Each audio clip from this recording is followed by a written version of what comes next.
Hey, my name is Joshua Block, and welcome back to ftt122 week 3's video assignment. It is currently February 23rd, 2025 at 9:58 p.m. and today we're going to explain the difference between explosive and propellant. The main difference is the speed of the projectile. Explosives are more dangerous in a common cartridge due to the injury that can sustain the user. Because if you are using a standard AR platform and your barrel is not pressurized to the certain caliber of the explosive force, it'll fold the barrel and blow up the gas tube, which can inflict on destroying your lovely little AR that you built or bought and severely injuring or killing you. Now, the understanding of it that I have is your standard cartridge is, which I'm about to grab again, I do have live ammunition next to me. I'm in a safe environment, nothing can react to the primer. Plus, a buddy of mine decided to make a sculpture out of this 5.56 and it's heavily glued, so nothing's gonna trigger the primer. We have our basic 5.56 green tip, which means it just burns hotter and hits harder. And that is your basic primer right there, and that basic primer is the common primer used in the US. It is the Boxer, which it covers over small and large rifles and pistols, and even used in the 50 BMG. It's a little fun fact to know. And it is the only US primer we use other than a battery cup, but we'll discuss that later.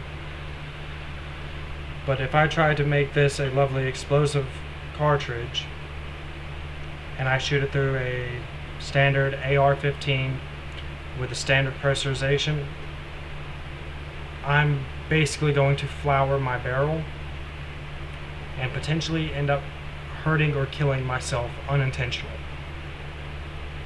Now the next question we're going to go over, I knocked over a dummy round. Next question we're going to go over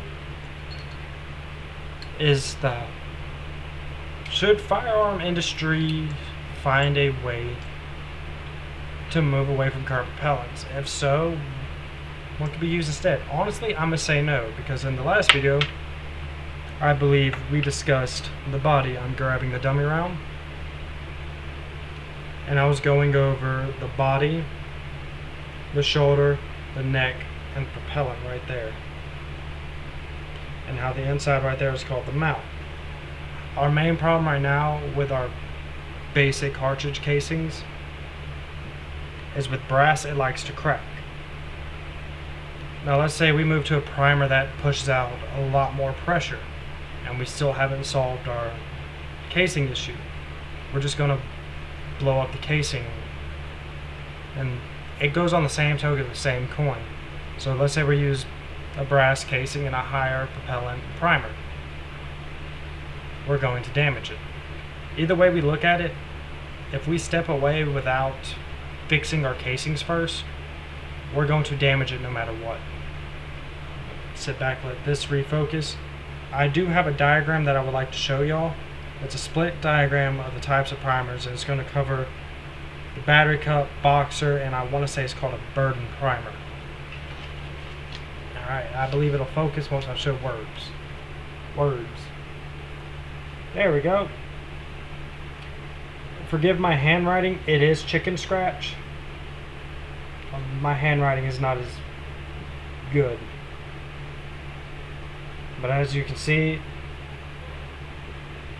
I will be going over this entire diagram when I set it back down. But we're going over the types of primers, the battery cup, the Boxer, and the Burden.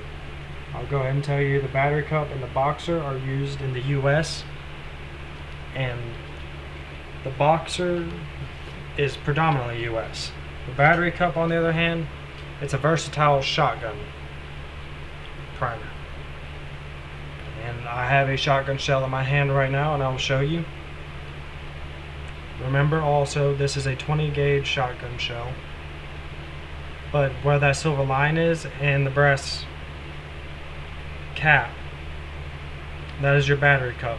It doesn't have a lovely little hole that you see right here, which is your flash hole that most primers use to ignite the propellant and the gunpowder. This works basically off of, I want to say it was friction, because as soon as the hammer fires, smacking that right there,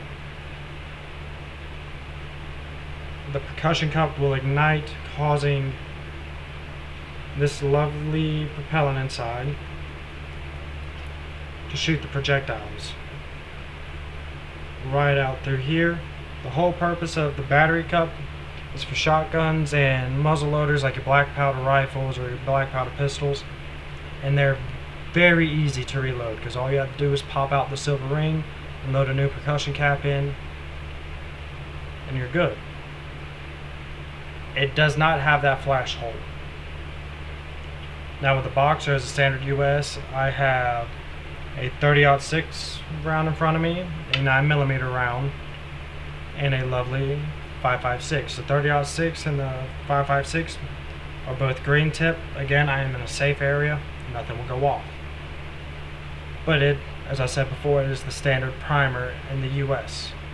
And a lovely note on top of that is these rounds right here, as this is a larger rifle and this is a smaller rifle. They have the same primer because the Boxer covers small and large, both pistol and rifles. And to add a lovely little thing on it, it even covers the 50 BMG. They're almost as easy to reload as the battery cup, which is why at the end of that diagram you saw little two arrows pointing there to find a circle, because these primers are also easily removed after spin. I don't have access to anything that uses a burden round, but the burden round is primarily European and Asian. It's going to be harder to reload that due to the fact, as I showed with the dummy round, that lovely little flash hole. That round itself, the burden primers that go into them, they have a double flash on their anvil, but they can't cover anything larger or anything as large as a 50 BMG. They cover only small and large pistols and small and large rifles. So to my understanding is, I'll show the diagram before I put it away again. See right there, that's where the battery cup and Boxer meet each other to show that it's easily reloadable. Oh, I'm turning. What I can understand with the burden primers, until I get my hands on one and I'm able to fully look at it, is that due to its unique factor, it is a lot harder for anyone to reload unless you are specialized in that type of primer.